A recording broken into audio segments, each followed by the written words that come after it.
It's entertainment news. Up now with Shaitan Atigaring. Welcome, Shaitan, and thank you for joining the program. It's good to see you. Hello, Aaron. Hi, Timmy Tokpa. Let's go straight into it.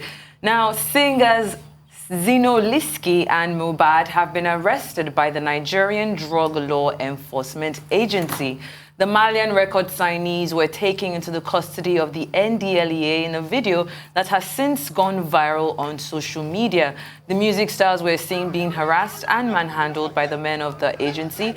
At some point, the men can be seen handcuffing Zinoleesky and pushing him away with other young men in the house where the arrest was made. Now, this story, when I woke up this morning, that was everything that everybody was talking about. I mean, Zinoleesky and Mohbad are two. They're signed to Malian Records. We know Naira Marley's history with the NDA and of course with even the FCC. But I think what is very interesting about this is the manner in which is it possible for someone to be arrested and picked up without any form of, violence or, just back and forth? Because, I mean, you can just see them. It was a very rowdy arrest. People are saying that it could have been done in a better way. What are your thoughts, guys? Well, we really don't know the circumstances of the arrest. We don't know if they were resisting arrest. We don't know if the guys actually put up a fight. Not that I'm exonerating the NDLE or anything, but I think we need to hear from both parties before we can actually comment, on this video. I don't think I've ever seen a situation where the NDLEA has gone in peacefully into any situation. So to ask for them to behave outside of character, I know we would want to, but it's just not in their character to storm in peacefully. As for Mohbad and Zinoleesky, well, we know they're Marlians, and we know that their label boss had some issues with the NDLEA themselves, but we'll just have to see how this plays out. It's quite unfortunate for them. I hope this doesn't derail their musical careers because they're actually doing quite well. Of course, I think there's an amount, actually, you have to actually carry on you. Of course, they can actually arrest you, but they cannot charge you past a certain timeline if you carry below a certain kilogram of stuff. But one thing is always very instructive. The way they go about their lives are almost setting themselves off for harassments like this. Well, they go on social media smoking and just making a nuisance of themselves. Basically putting the targets on their back. Yes, literally putting the bullseye on their back. And when things like this do happen, certainly, because the question is this, most of them that they actually raid, probably 9 out of 10 of them, they actually find incriminating things on them. So it's unfortunate that people like this are being harassed, but at the same time, people need to be careful what you put out there on social media, because while this video was circulating, somebody actually brought out a video of this boy some 5 days ago, smoking in front of the car, making a hell lot of noise, and just being a nuisance to society.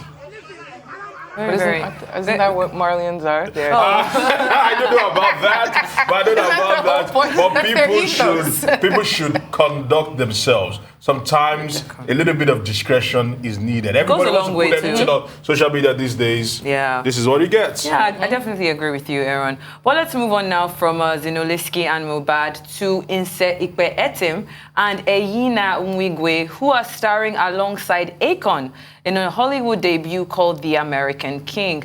The film is written and directed by Ada Okwegba, according to CEO and Managing Director of Vision Films, Liz Romanoff.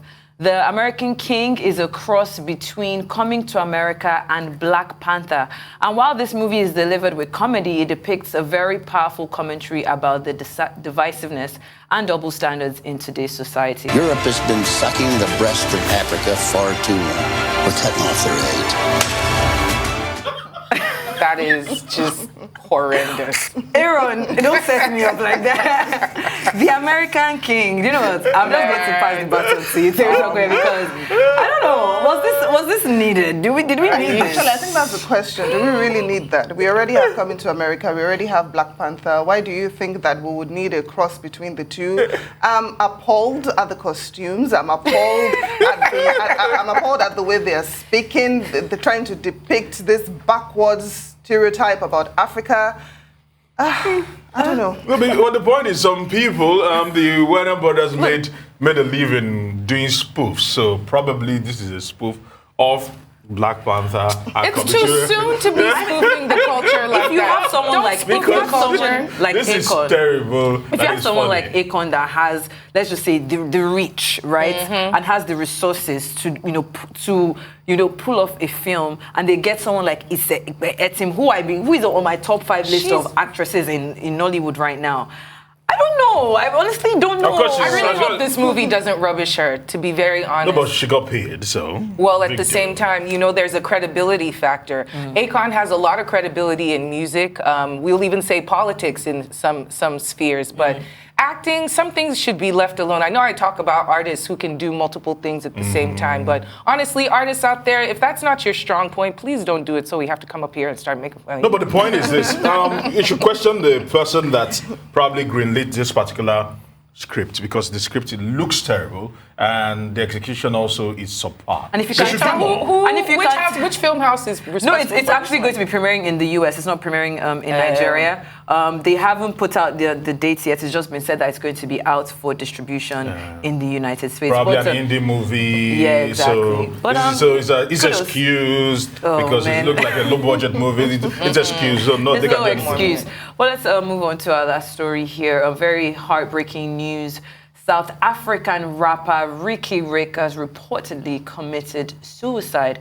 According to several reports, the 34-year-old rapper committed suicide on Wednesday night at his home. He allegedly hung himself with a rope after suffering from severe depression.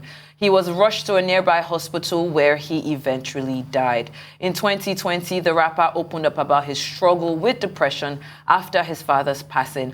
Until his death, he was the founder and owner of the record label Cotton Club Records.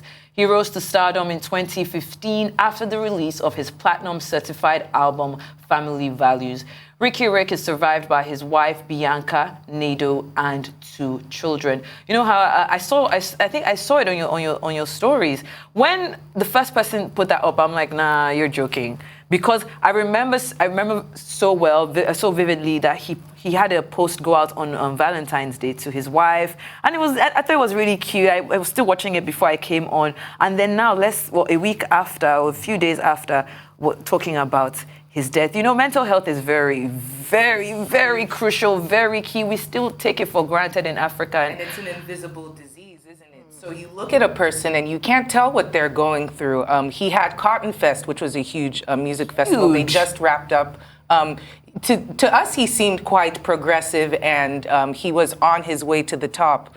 But this is such a sad story. I remember when I looked at my phone, it was Timmy Talkbed that I had to vent to, because Ricky Rick was actually one of the top ones, and he was a very nice, talented individual. I was lucky enough to have met him when he made a couple of visits to Nigeria, performing under Giddy Culture Fest, which ran for a couple of years. And the entire music community is shaken and sad, but we have to stay strong and, remember Boss Zonke for who he is. Good old Ricky Rick. Yeah. I don't know.